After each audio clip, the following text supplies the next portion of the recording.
વિદ્યાર્થી મિત્રો, આપણે પીએચડીના કોર્સ વર્કમાં જે સંશોધક સંપાદકનું પ્રદાન નોંધવાનું છે એમાં લોક સાહિત્યના 4 છે: મેઘાણી, શાંતિભાઈ આચાર્ય, ભગવાનદાસ પટેલ અને મોટે ભાગે જો ન ભૂલતી હોઉં તો હસુયાગ્નિ. આના વિડીયો મેં ઓલરેડી મૂકેલા છે, એટલે તમે એ જોઈ શકો છો. મધ્યકાળના સાહિત્ય સંશોધન સંપાદનની અંદર તમારે 4 સંશોધકનું પ્રદાન નોંધવાનું છે. એમાં 1 કેકા શાસ્ત્રી, 2 ભોગીલાલ સાંડેસરા, 3 ઉમાશંકર જોશી અને 4 જયંત કોઠારી. હકીકતે આમાં ભાયણી સાહેબ પણ હોવા જોઈએ, પણ કમનસીબે નથી, અને છતાંય ભાયણી સાહેબની થોડીક વાત આપણે કરીશું. વર્ગમાં પણ મેં તમને જે વાત કરી છે એને આપણે ફરી એકવાર થોડીક પુનરાવર્તન થાય તો પણ જ્યારે જ્યારે સાહિત્ય સંશોધનની વાત આવે છે, પીએચડીના વિષય નક્કી થતા હોય છે, ત્યારે મોટે ભાગે વિદ્યાર્થી અર્વાચીન સાહિત્ય કાળમાંથી જ કશુંક પસંદ કરે છે. લોક સાહિત્યમાં કામ કરવું એ આજકાલ ફેશન થઈ ગઈ છે, પણ એની અંદર ભાગ્યે જ સંશોધન થતું હોય છે. એ માત્ર એકઠું કરવાનું કામ ભેગું કરાય છે, અને એ ભેગું કરવામાં પણ શાસ્ત્રીયતાનો બિલકુલ અભાવ છે. કયા પ્રકારની શાસ્ત્રીયતા જોઈએ એ આપણે સંશોધન સંપાદનના સમસ્યાઓની જ્યારે વાત કરીએ ત્યારે આપણે એ વાત કરીએ છીએ. તો મધ્યકાળની હાલત તો વધારે ખરાબ છે. મોટે ભાગે આપણે મધ્યકાળની ઉપર કામ કરવાનું પસંદ કરતા નથી. એ પ્રકારનું કામ કરાવી શકે એવા વિદ્વાનો પણ હવે આપણી વચ્ચે નથી, એ પણ હકીકત છે. આપણી પૌતિકી સાહિત્ય પરંપરામાં મધ્યકાલીન સાહિત્ય એક એવો ખજાનો છે જેની અંદર કોઈ પણ સંશોધક અભ્યાસી જેટલો ઊંડો ઉતરે એટલું એને વધારે ને વધારે હાથ લાગે એવી શક્યતાઓ છે. સંશોધક વૃત્તિવાળી વ્યક્તિ માટે મધ્યકાળની અંદર અપાર તક પડેલી છે ખેડાણની. પણ મુશ્કેલી એ છે કે મોટા ભાગના અભ્યાસીઓ અને અધ્યાપકો પણ મધ્યકાલીન સાહિત્યના સંશોધન માટે જે સજ્જતા જોઈએ, જે પ્રકારની કેળવણી જોઈએ, હસ્તપ્રત વાચનની જે આખી એક કેળવણી જોઈએ, તે ધરાવતા નથી. હું એમાં મારો પણ સમાવેશ કરું છું. અને મોટે ભાગે આપણે વધારે મહેનત કરવામાં માનતા નથી. અમદાવાદ કે નડિયાદ કે કશેક જવું, હસ્તપ્રતો શોધવી, એ પ્રકારના જે વિદ્વાનો છે એમને મળવું. હજી જૈનોની અંદર એવા ઘણા વિદ્વાનો છે જે હસ્તપ્રત બહુ આરામથી તમને ઉકેલી આપે, પણ આપણે એટલી મહેનત, એટલો શ્રમ કરવા માંગતા નથી. આવી પરિસ્થિતિમાં મધ્યકાલીન સાહિત્ય સંશોધન એ લગભગ ધૂળ ધોયાનો ધંધો થઈ ગયું છે. એ સમયે થોડા ગણ્યા ગાંઠ્યા સંશોધકો આપણી વચ્ચે આવ્યા.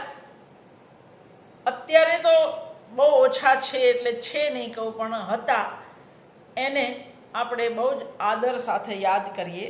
એમાં પહેલું નામ તમારે યાદ કરવાનું છે, એ છે કેકા શાસ્ત્રી. શાસ્ત્રી કેશવરામ કાશીરામ. કેકા શાસ્ત્રીના 2 શબ્દકોશ તમે યુનિવર્સિટી ગ્રંથ નિર્માણે જે બહાર પાડ્યા છે એ પણ તમે જોઈ શકો.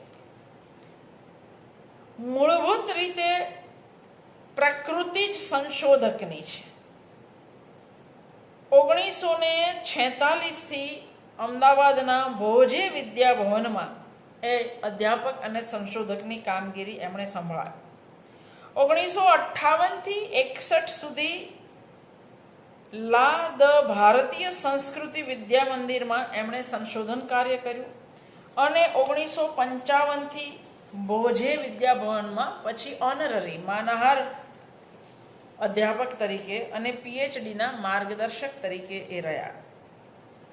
1961થી ગુજરાત સંશોધન મંડળની જે સ્થાપના થઈ અમદાવાદમાં, એના પણ એ ઓનરરી નિયામક હતા.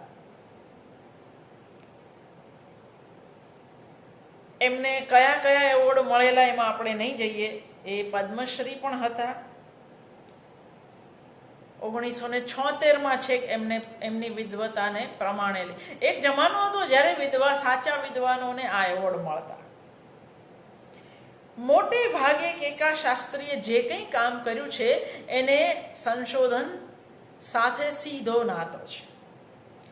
સંસ્કૃત ગ્રંથોના સંપાદન અને અનુવાદથી એમણે પોતાના કામનો આરંભ કર્યો અને પછી એ સતત એની અંદર ડૂબતા ગયા.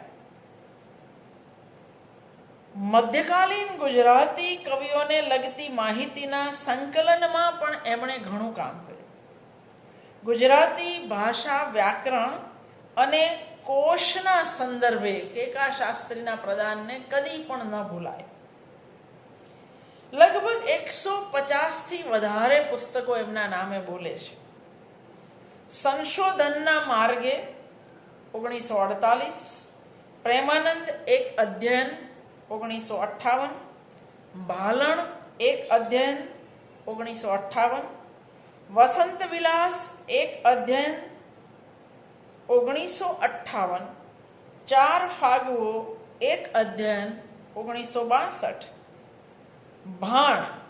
ભાણ એક રૂપક પ્રકાર 1963, નરસિંહ મહેતો એક અધ્યયન 1971, ત્રણ જ્યોતિર્ધરો અખો, શામળ અને દયારામ 1973, ભક્તિ કવિતાનો ગુજરાતમાં ઉદ્ગમ અને એનો વિકાસ 1981, ભીમ અને કેશવદાસ 1981. આ એમના મધ્યકાળના સંપાદનો, સંશોધનો અને વિવેચન વિષયક ગ્રંથો છે. આ ઉપરાંત એમણે ભાષા વિજ્ઞાન ક્ષેત્રે પણ પ્રદાન કરેલું છે. ગુજરાતી રૂપરચના 58, ગુજરાતી વ્યાકરણ શાસ્ત્ર 1963, ગુજરાતી ભાષાનો વિકાસ અને અર્વાચીન ગુજરાતી ભાષાનું સ્વરૂપ 1965, ભાષાશાસ્ત્ર અને ગુજરાતી ભાષા 1969, ગુજરાતી માન્ય ભાષાનું લઘુ વ્યાકરણ 1971. આ એમના ભાષા અને વ્યાકરણને લગતા ગ્રંથ છે. જો કોઈ એવું કહે કે એને મધ્યકાળ સાથે સંબંધ નથી તો એ ખોટી વાત છે.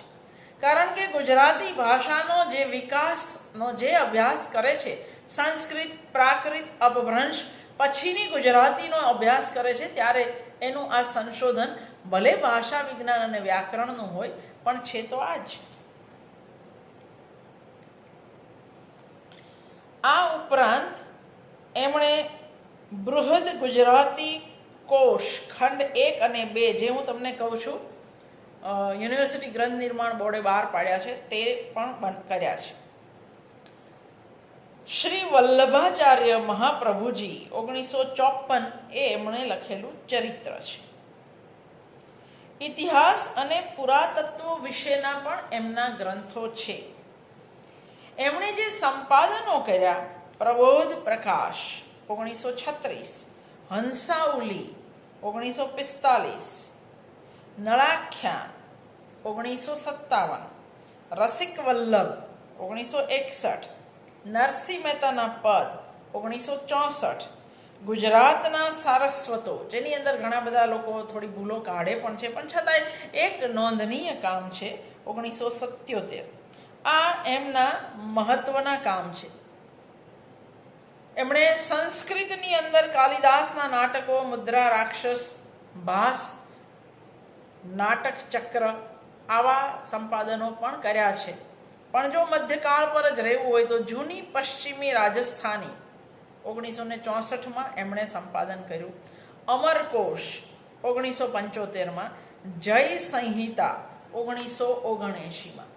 એટલે મૂળ સુધી જઈને જે માણસ વાત કરી શકે, જેને હસ્તપ્રત વાંચતા આવડતી હોય, જે સંસ્કૃત, પ્રાકૃત, અપભ્રંશથી પરિચિત હોય, ભાષાનું કેવી રીતે પરિવર્તન થતું ગયું આ કૃતિઓમાં, એ જે દ્રષ્ટાંત સાથે વાત કરી શકે એવા એક સંશોધક સંપાદક એટલે શાસ્ત્રી કેશવરામ કાશીરામ, કેકા શાસ્ત્રી તરીકે જે જાણીતા છે તે.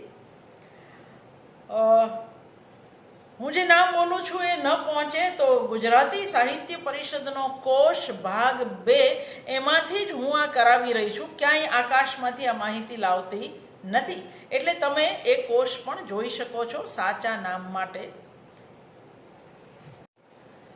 તમારા બીજા સંશોધક છે ભોગીલાલ સાંડેસરા, વડોદરા યુનિવર્સિટીમાં જે ભણાવતા તે.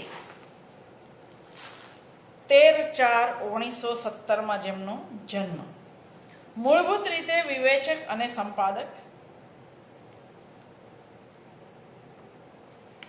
એમણે મોટે ભાગે જે કામ કર્યું એ મધ્યકાળની અંદર, પુરાતત્વની અંદર, ઇતિહાસની અંદર વધારે કર્યું. એટલે તમે જુઓ કે 1955માં સાહિત્ય પરિષદના અધિવેશનમાં, 59મા અધિવેશનમાં સાંડેસરાને ઇતિહાસ અને પુરાતત્વ વિભાગના પ્રમુખ બનાવાયેલા. એક સમય હતો જ્યારે પરિષદ આવા વિષય લઈને વાત કરતી. આજે શું કરે છે આપણે વાત નહીં કરીએ. 1959માં ભુવનેશ્વરમાં અખિલ ભારત પ્રાચ્ય વિદ્યા પરિષદમાં એ પ્રાકૃત ભાષાઓ અને જૈન ધર્મ વિભાગના પ્રમુખ હતા. એટલે સાંડેસરા પ્રાકૃત, અપભ્રંશ, સંસ્કૃત તો ખરું જ, અને જૈન કૃતિઓના, જૈન ધર્મના જાણકાર એવા સંશોધક હતા.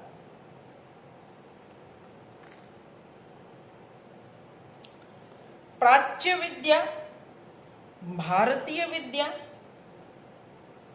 ભારતીય સંસ્કૃતિ, સંસ્કૃત, પ્રાકૃત, અર્ધમાગધી જેવી અપભ્રંશના સાહિત્ય સંદર્ભ, જૂની ગુજરાતી, મધ્યકાલીન સાહિત્ય, ગુજરાતનો ઇતિહાસ અને એની સંસ્કૃતિ વગેરે વિષયોમાં ભોગીલાલ સાંડેસરા એક માન્ય વિદ્વાન હતા અને એમણે આ વિષયોમાં ઘણું બધું મોટું કહી શકાય એવું કામ કર્યું છે.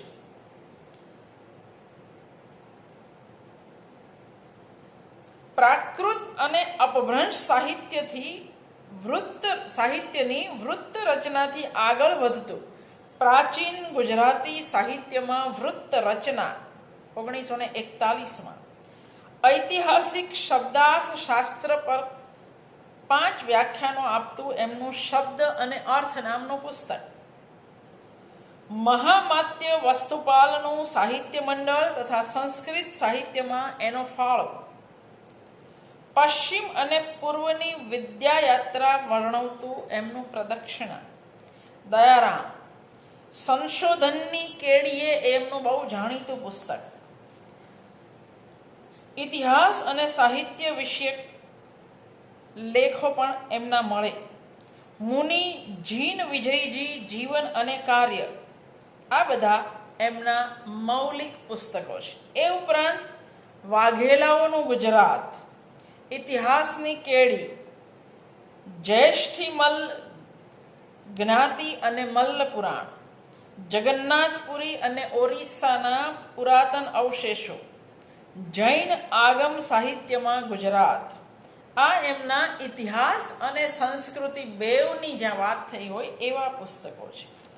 એમણે જે સંપાદન કર્યા એમાં બહુ જ મહત્વનું જે સંપાદન ગણાય છે એ છે સંઘ વિજયકૃત સિંહાસન 32. કવિ કોણ? લેખક કોણ? સંઘ વિજયકૃત સિંહાસન 32 1933. માધવકૃત રૂપ સુંદર કથા 1934. વીરસિંહકૃત ઉષા હરણ 1938. મતિસાર કર્પૂર મંજરી 1941. 17મા શતકના પ્રાચીન ગુર્જર કાવ્ય 1948. મહિરાજકૃત નલ દમવંતી રાસ હોવું જોઈએ, નલ દમયંતી રાસ. પ્રાચીન ફાગુ સંગ્રહ માટે પણ સાંડેસરાને બહુ યાદ કરવામાં આવે. વર્ણક સમુચ્ચય ભાગ 1 અને 2, સોમેશ્વર રચિત ઉલ્લાસ રાઘવ નાટકમ, યશોધીરકૃત પંચાખ્યાન બાલાવબોધ ભાગ 1, મલ્લ પુરાણ, શ્રી સોમેશ્વર દેવ રચિત રામ શતકમ 1965માં, ગંગાધર પ્રણીતમ ગંગાદાસ પ્રતાપ વિલાસ નાટકમ 1973માં, અને અમૃત કલશનો હમીર પ્રબંધ એ 1973માં. આ એમના બહુ પણ હજી એક સંપાદન એવું છે જેમના માટે સાંડેસરાને કદી ન ભૂલાય, એ છે સંઘદાસ ગણીકૃત વસુદેવ હિંડી. એ પ્રાકૃતમાંથી એમણે આપેલો અનુવાદ છે. સંઘદાસ ગણીકૃત વસુદેવ હિંડી એ 1946માં એમણે પ્રાકૃતમાંથી આપેલો અનુવાદ છે. અને સંઘ વિજયકૃત સિંહાસન 32 એ એમનું સંપાદન છે. અમૃત કલશનું હમીર પ્રબંધ એ પણ એમણે કરેલું સંપાદન છે. તો એક મોટું નામ કહી શકાય સંસ્કૃત પ્રાકૃત અપભ્રંશના જાણકાર, ઇતિહાસ અને સંસ્કૃતિના બહુ મોટા જાણકાર ભોગીલાલ સાંડેસરા. ત્રીજા સંશોધક સંપાદન છે ઉમાશંકર જોશી. આપણે વારે વારે વાત કરી છે, આપણા ઉત્તમ કવિ, નાટ્યકાર, વાર્તાકાર, ઉત્તમ વિવેચક, ઉત્તમ શિક્ષક. પણ આવા વ્યક્તિ અંગ્રેજી અને સંસ્કૃત બેઉથી પરિચિત હોય તો જ, એક બાજુ અંગ્રેજી કવિતાઓના પણ અનુવાદ એમની પાસેથી મળે, તો બીજી બાજુ આપણને કાલિદાસના શાકુંતલ, અભિજ્ઞાન શાકુંતલનો અનુવાદ આપણને એમની પાસેથી મળે છે. ભવભૂતિના ઉત્તર રામચરિતનો ઉત્તમ અનુવાદ ઉમાશંકરે કર્યો છે. એમણે મધ્યકાળની અંદર જે સંશોધન કર્યું, આખો એક અધ્યયન, એ એમને અમર બનાવી દે એવું છે. જેટલા પ્રશ્નો, સમસ્યાઓ એની અંદર પડેલા હતા એ લગભગ એમના થકી ઉકેલાઈ ગયા. પછીના કોઠારી સાહેબ વગેરે પણ એમાં કામ કર્યું. પણ ઉમાશંકરનું આખો એક અધ્યયન એ એક માપદંડ બની ગયું. મધ્યકાળમાં સંશોધન કરવું હોય તો કેવું કરવું જોઈએ. એમણે જે સંપાદનો કર્યા, જેને આપણે મધ્યકાળ સાથે સંબંધ હોય તેવા, તો અખાના છપ્પા 1953માં, દશમ સ્કંદ 1966માં, અખે ગીતા 1967માં. આ એમના મધ્યકાળના મહત્વના કહી શકાય એવા સંપાદન, અને આખો એક અધ્યયન એ એમનો સંશોધન ગ્રંથ. બાકી એમના અર્વાચીન વિવેચન સંપાદનો ઘણા છે જેની વાત અહીંયા નથી. પણ પુરાણોમાં ગુજરાત 1946માં લખેલું એમનું આ પુસ્તક, એ આપણે ખાસ યાદ રાખવું જોઈએ. એક સાહિત્યકાર કેવી રીતે પોતાના ઇતિહાસ, પોતાની સંસ્કૃતિ, પોતાના પ્રદેશ એ બધા સાથે સંકળાયેલો હોય, એના માટે પણ પુરાણોમાં ગુજરાત ખાસ જોવું જોઈએ. અને ચોથા સંશોધક સંપાદક એટલે જયંત કોઠારી, જેમનું પુસ્તક સાહિત્યિક તથ્યોની માવજત આપણે સીધું ભણીએ છીએ. મધ્યકાલીન શબ્દકોશ એવું સંપાદન જેમણે આપણા માટે કર્યું છે. સાહિત્ય પરિષદના કોષ ભાગ 1ની અંદર એમણે જે કંઈ મહેનત કરી અને બીજા પાસે કરાવડાવી એ નમૂના દાખલ છે. એટલે જ એવું કહેવાય કે છેલ્લા થોડા વર્ષોમાં મધ્યકાળના સાહિત્ય સંશોધનનો જે ધૂળ ધોયાનો ધંધો કરનારા જે ગણ્યા ગાંઠ્યા સંશોધકો છે, એમાં સૌથી મોટું નામ જો છેલ્લા 5 દાયકાના હોય તો એ જયંત કોઠારીનું છે. આદરપૂર્વક લેવું પડે એવું આ નામ. એમણે બહુ જ ઝીણું કાંત્યું અને અધિકૃત કામ કર્યું. મધ્યકાલીન સાહિત્યની કૃતિઓમાં સંશોધન, સંપાદન, વિવરણ, પાઠ નિર્ણય, અર્થઘટન આદિ લગભગ બધા જ પાસાઓ વિશેના ઊંડા અધ્યયનમાં એમણે પોતાના સમય અને શક્તિને વધારે વાપર્યા એવું આપણે કહી શકીએ, પણ સાર્થક રીતે વાપર્યા.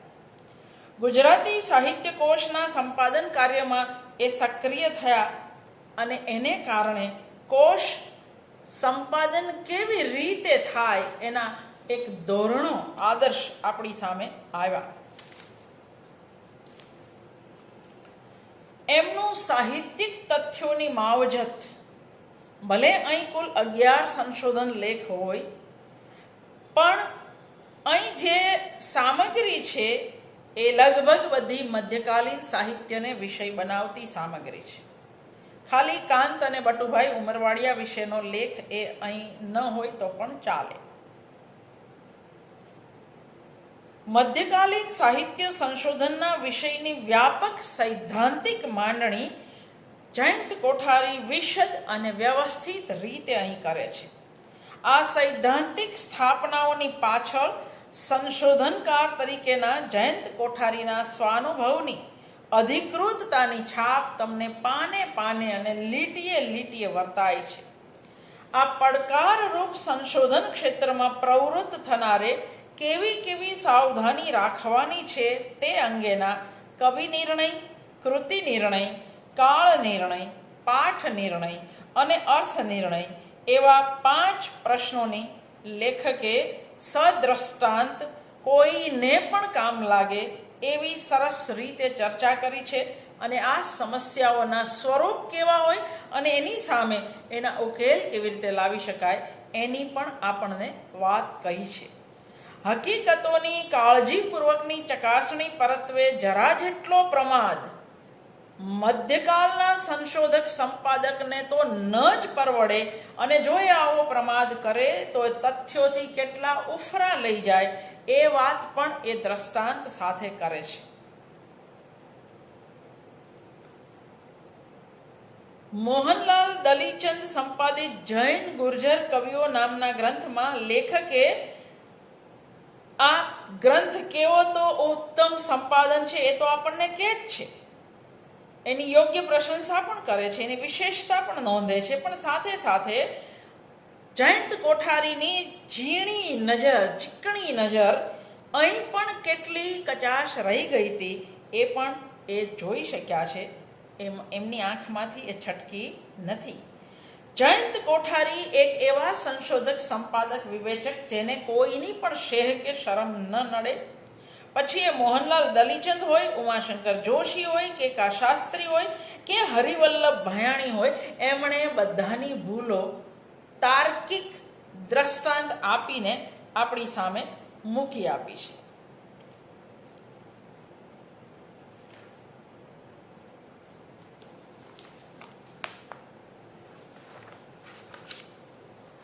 સૌ પહેલા જ્યારે વિદ્યાર્થી અવસ્થામાં જયંતભાઈ હતા ત્યારે નટુભાઈ રાજપરા સાથે ભારતીય કાવ્ય સિદ્ધાંત 1960માં એવો એક મહત્વનો સંદર્ભ ગ્રંથ આપણને આપે છે. પછીથી એમણે વધારે કામ બેવ બાજુ કર્યું છે. એવું નથી કે એમણે મધ્યકાળમાં જ કર્યું છે, અર્વાચીન સાહિત્યમાં પણ કર્યું છે, પણ વધારે ધ્યાન એમણે મધ્યકાળમાં આપ્યું.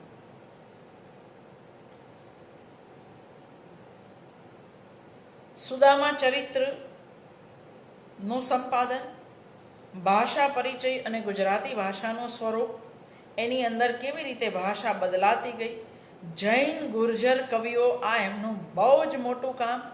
મધ્યકાલીન શબ્દકોશ, એ પણ એમનું એટલું જ મોટું કામ.